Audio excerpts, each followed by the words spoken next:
कहानी शुरू होती है 4 थीव से। फर्स्ट कैनिकॉल जो कि कैट बर्गलर होती है, यानी कि स्टेल्थ मोड पे जो चोरी करते हैं। सेकंड पोपाया जो कि इस ग्रुप का लीडर है। थर्ड जैम्पेनो इस ग्रुप में असिस्टेंट है। एंड फोर्थ स्विंगम एक कॉन वुमन होती है जिसका काम डिस्ट्रैक्शन क्रिएट करना होता है। अपेरेंटली इनका ग्रुप एक बहुत बड़ी हाइस्ट के बीच में होता है।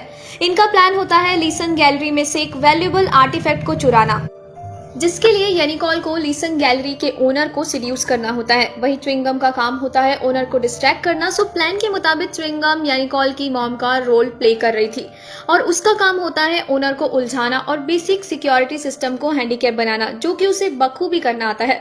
मीनवेल जैम्पेनो की हेल्प से येनिकॉल बिल्डिंग के रूफ पे चढ़ जाती है और एयर डक्ट से होते हुए उस रूम में एंट्री ले लेती है जहां वो कीमती आर्टिफैक्ट रखा होता है। तो बहुत ही आसानी से वो ओरिजिनल आर्टिफैक्ट की जगह फेक आर्टिफैक्ट प्लेस कर देती है और समय रहते हुए वापस से उसी रूम में आ जाती है जहां ओनर उसे छोड़ गया था। अब चूंकि च्विंगम ने लेजर सिस्टम को ब्लॉक करने के लिए उस पे गम चिपकाया था, इसलिए थोड़े टाइम बाद अलार्म सिस्टम एक्टिवेट हो जाता है। ओनर जल्दी जल्दी अपने प्राइवेट रूम में पहुंचता है ये चेक करने के लिए कि अलार्म क्यों बजा था, और जैसे ही उसे फेक आर्टिफैक्ट और गम मिलता है उसका पहला शक येनिकॉल की मॉम पे ही जाता है। तो वो सिक्योरिटी को कहता है उनका बैग चेक करने को, बट उनके बैग में कुछ नहीं मिलता क्योंकि येनिकॉल ने पहले ही वो आर्टिफैक्ट पोपाय को दे दिया था।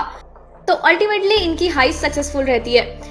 पोपाय अपनी टीम को अपने अड्डे पर असेंबल करता है, तभी वहां एक फैमिलियर डिटेक्टिव आ जाता है जो कि रीसेंट हाइस्ट की इन्वेस्टिगेशन कर रहा होता है। उसे पोपाय और उसकी टीम के ऊपर पूरा शक होता है, बट कोई सॉलिड प्रूफ ना होने के कारण वो पोपाय को बस एक वार्निंग देके चला जाता है।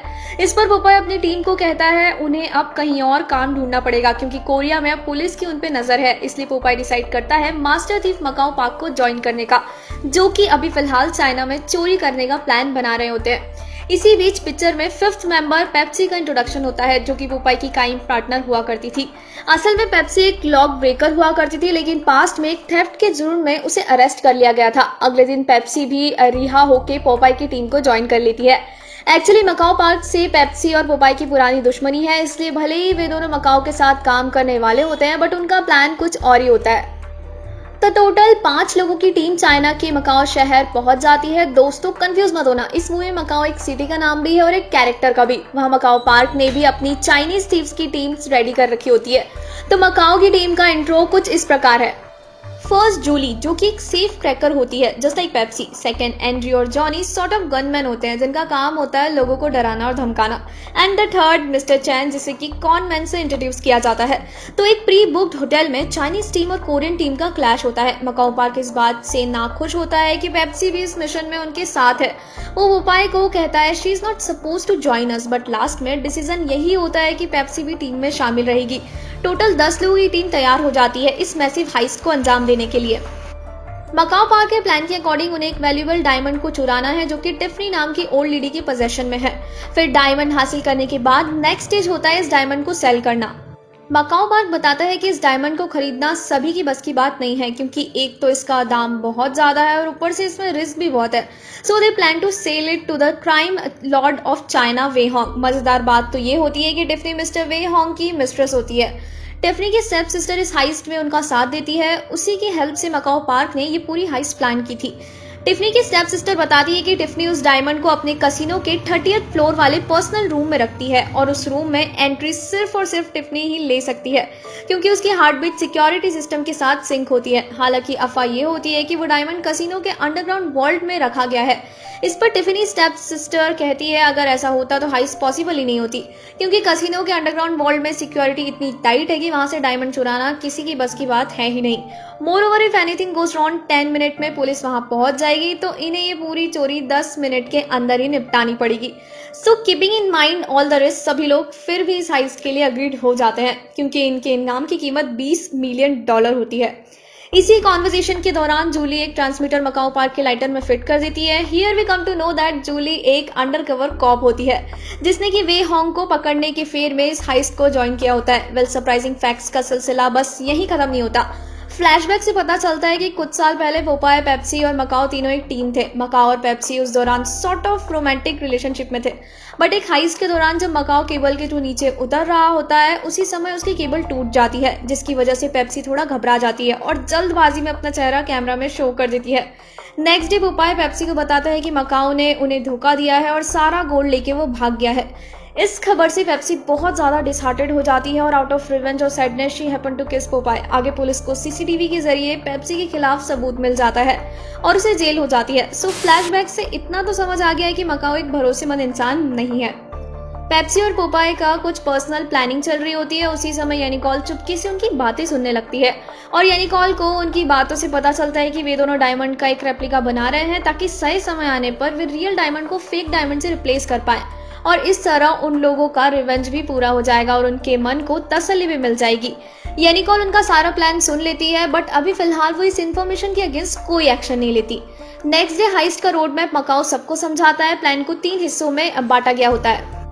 फर्स्ट स्टेप में मिस्टर चैन और च्विंगम को कसिनो में अपनी पहचान बनानी होती है। वे दोनों एक जापानीज कपल का रोल निभा रहे होते हैं जिनका मोटिव टिफनी को गैम्बलिंग में एंगेज रखना होता है। मीनवाइल जॉनी का काम होता है उन्हें असिस्ट करना। Second step survey of premises, जिसमें एंड्रयू, पोपाय, यानिकल और ज़ैम्पेनो को 30th फ्लोर की सिक्योरिटी सिस्टम को चेक करना होता है। इसके लिए ज़ैम्पेनो को गे भी बनना पड़ता है। मीनवाइल पोपाय 30th फ्लोर की सिक्योरिटी सिस्टम का पूरा एनालिसिस कर लेता है। Third step is bribery. इस स्टेप में एंड्रयू का काम एक कसिनो एम्प्लॉय को ब्राइब करना होता है और वो एम्प्लॉय इनकी हेल्प करता है गन सप्लाई करने में। वेल, इस पर्टिकुलर एम्प्लॉय का फेस याद रखना दोस्तों, आगे चल के यही चेहरा कुछ धमाल मचाएगा। मीनवाइल जूली और पेप्सी को अपनी सेफ क्रैकिंग स्किल्स को इम्प्रूव करना होता है। अभी तक सारी happenings exact to the plan ही हो रही होती है। इसी बीच एंड्रयू और जॉनी के मन में एक डाउट आ जाता है।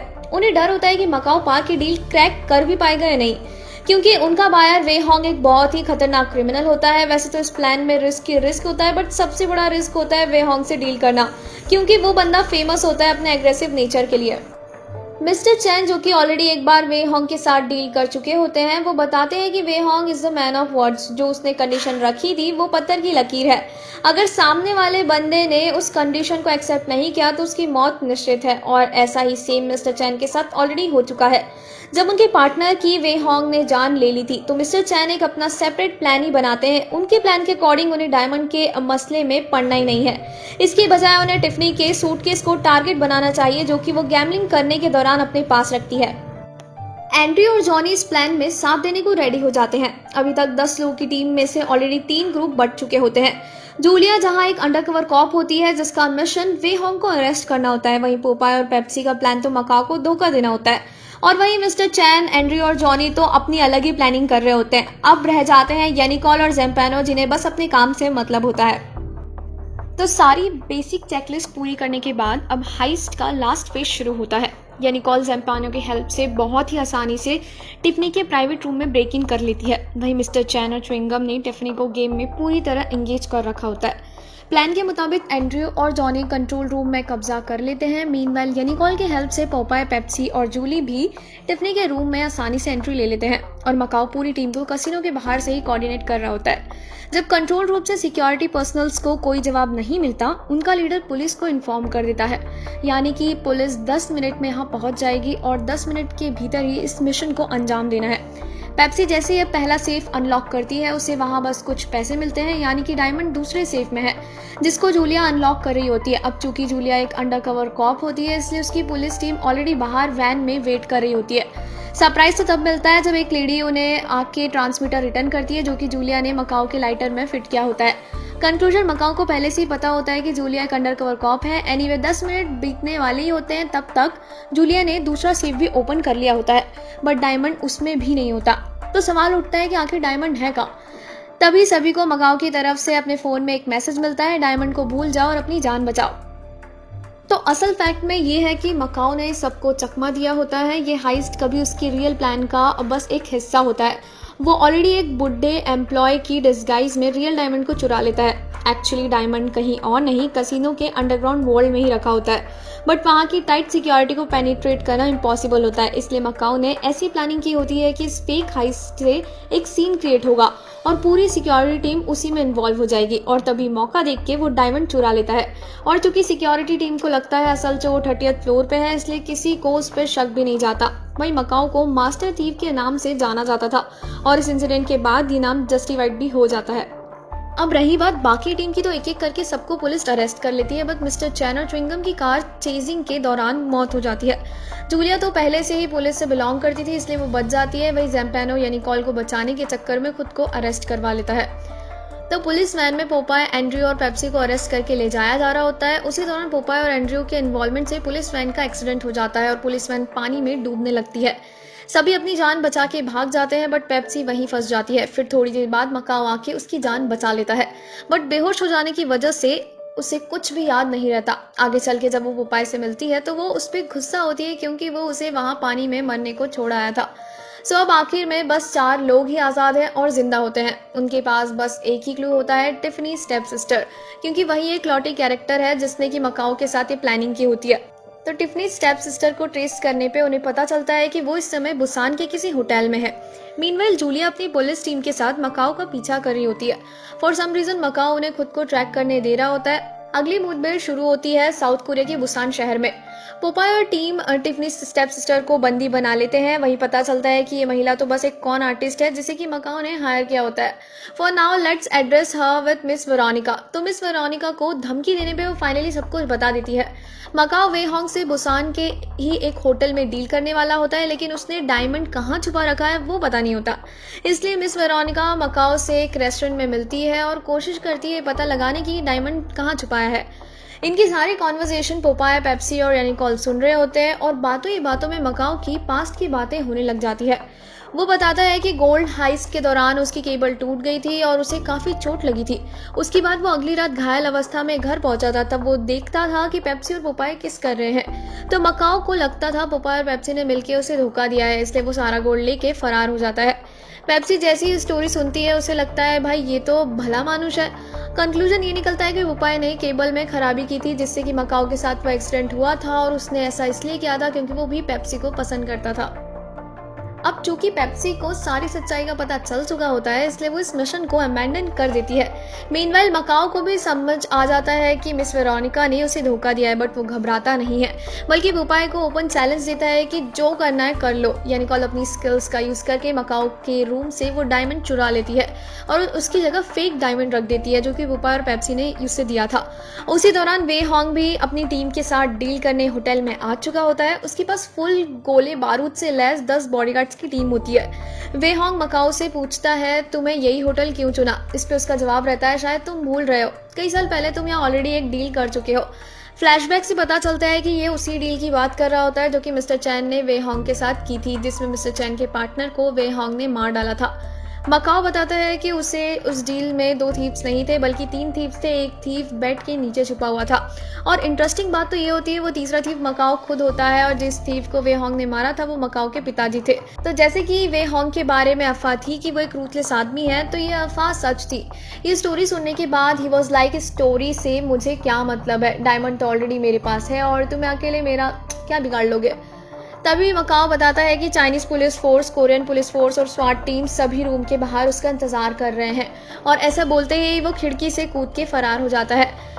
Conclusion is this was never a thief story, it was just a revenge story fully planned by Macau Park. अपने पिताजी के मौत के बाद ही उसने फैसला लिया होता है कि वे होंग से बदला लेने का, लेकिन वे होंग तक पहुंचने के लिए उसे कोई बड़ा काम करना जरूरी था। So diamond heist was just a medium to reach him. Anyway यानिकॉल ने डायमंड चुरा लिया होता है, बट उसे बाहर निकलने का रास्ता नहीं मिल रहा होता है, इसलिए वो विश्वास करके डायमंड पोपाय को दे देती है। डायमंड हाथ लगते ही पोपाय फरार हो जाता है। एंड्रयू उसको फॉलो करता है और फिर एक एक्सीडेंट में डायमंड गिर के टूट जाता है, यानी कि ये पर्टिकुलर डायमंड भी फेक था। तो असली डायमंड है कहाँ। मीन टाइम वे होंग के गुंडे लोगों ने मकाओ और पुलिस फोर्स दोनों के नाक में दम कर रखा होता है। बड़े ही तगड़े गुंडे होते हैं, पूरे होटल में तबाही का मंजर होता है। इसी सिचुएशन का फायदा उठा के यानिकॉल पुलिस को चकमा देके बच जाती है। And here we come to know यानिकॉल के पास ही ओरिजिनल डायमंड है। असल में जब पोपाय और पेप्सी डायमंड के रेप्लिका बनाने की बात कर रहे थे, यानिकॉल ने सारी बातें सुन ली होती है। ठीक उसी समय उसने एक और फेक डायमंड का ऑर्डर दिया होता है और यानिकॉल ने वही फेक डायमंड पोपाय को दे दिया था। इस तरह बंदरों की लड़ाई में बिल्ली बाजी मार गई। फाइनली जूलिया वे होंग को गोली मार देती है और उसका चैप्टर यहीं खत्म होता है। इसी बीच मकाओ और पेप्सी भी बच के भाग निकलते हैं। सोल पहुंच के पेप्सी को पता चलता है कि यानिकॉल हांगकांग गई है डायमंड को सेल करने के लिए। यहाँ पे एक कोइंसिडेंस होता है, जिस बंदे को यानिकॉल डायमंड सेल करने वाली थी उसकी मुलाकात पेप्सी से हो जाती है। एंड इट टर्न्स आउट कि वो बंदा और कोई नहीं लीसन गैलरी का ओनर ही है, जिसे कि यानिकॉल ने पहली हाइस्ट में लूटा था। तो उस होटल में जहाँ डील होने वाली थी वहाँ पे पेप्सी यानिकॉल से मिलती है और उसे कहती है मैं तुम्हारे लिए एक बायर को खोज लिया है। कॉल लिसंग गैलरी के ओनर को देखते ही स्विमिंग पूल में छुप जाती है और तभी पेप्सी को मकाओ का कॉल आता है। वो बताता है कि उसने कॉल के होटल रूम से डायमंड चुरा लिया है। So the movie ends here. Well we can say that कि मकाओ ही इस फिल्म का मेन हीरो था, क्योंकि अल्टीमेटली डायमंड उसी के हाथ लगता है। So guys hope so video आपको पसंद आई होगी। अगर पसंद आई है तो यार इंतजार किस चीज़ का कर रहे हो, चैनल को सब्सक्राइब करो और शेयर करो। और अगर आपको साइंस फिक्शन मूवीज़ पसंद है तो हमारे दूसरे चैनल को विजिट करें, जहां हम माइंड बेंडिंग और साइंस फिक्शन मूवीज़ का स्टोरी ब्रेकडाउन करते हैं। मिलते हैं नेक्स्ट वीडियो में, तब तक के लिए भी thank you so much guys.